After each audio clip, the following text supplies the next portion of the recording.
All right, Coach, you want to start us off? Yep. I thought we got just what we knew we would with Texas A&M. Hard fought, low scoring. Uh, they kind of get the game non-conventional as anybody in college basketball. Doubling the post, a lot of ball screen switching. Their 1-2-2 is always very good. I thought our team, for parts, we got down about 7. I thought that the biggest part, we ended the first half really good, on a good note.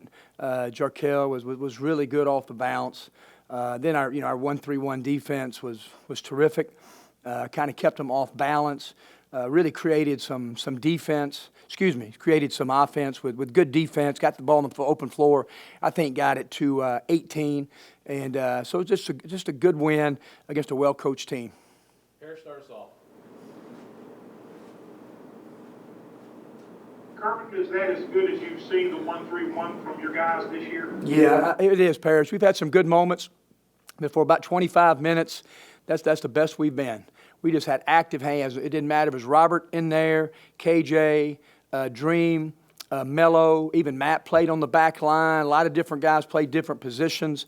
Then we got matched up. We just got our hands on a ton of balls, end of the first half, start of the second half. We'll go to Ben. What do you think has triggered Jarkel finding his footing, settling in on the offensive end, and becoming so consistent the last couple of games? Yeah, I always say it, Ben. The game honors toughness.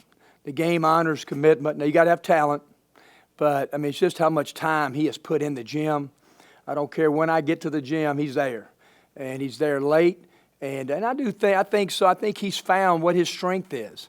There's a lot of people in college basketball say you got to shoot it at the rim or make a three. Well, there's still a lot of place, in my opinion. We love threes, but for mid-range jump shooting. And Jarkel is a really, really good mid-range jump shooter, just like Brian Tyree was.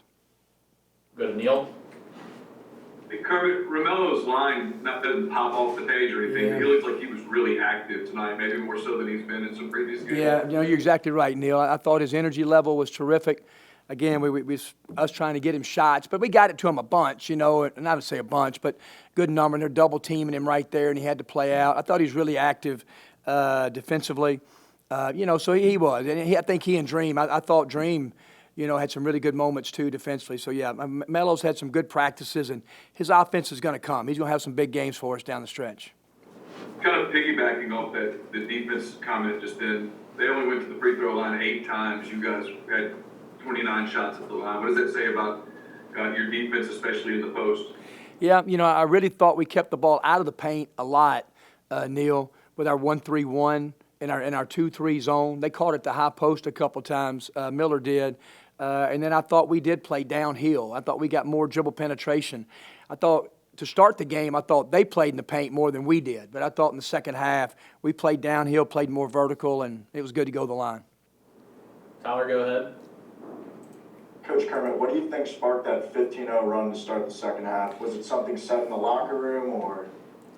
No thrilling halftime speeches. It was just kind of going over what we do. We made some adjustments defensively, made a couple adjustments in our 1-3-1 based on where their personnel was in the first half. Assistant coaches did a really good job with that. I just thought it was energy level, and I thought our energy level was terrific. And then, when you can ever create offense by defense and start playing downhill, you get those guards playing vertical, and that's when our team really started playing well. Chris, go ahead. Kermit, today y'all held A&M to 50 points, Mississippi State to 46. Just what do you credit to, the defensive play? Yeah, it just you watch our team play, and we're not the prettiest offensive team. We don't make a ton of threes. I think we'll make more. So we've talked about, we're going to have to win some games, maybe, unconventional, maybe in the 60s. And we come off a week where we hold, we give up 48 points in 2 SEC games, which that's hard to do. And we're going to continue trying to play fast and transition offensively. But I just think we challenged them. We talked about guys, we're an elite defensive team against mid-majors, and we're average defensive team against Power 5 competition. And I think they took it to heart, and our practices have been good, and those guys have been committed on that end. Back to Neil. Yeah, Kermit, just going into Arkansas and Georgia this next week, a chance to go from really in a disappointing spot a week ago to getting above 500 even in the league. I guess first, your thoughts on the way your team responded this week and your thoughts on kind of the opportunities ahead. Yeah, the week before, we just let two slip away. Obviously, you can't look back, but we did, Florida and Georgia. And but it's the nature of all of these good basketball leagues.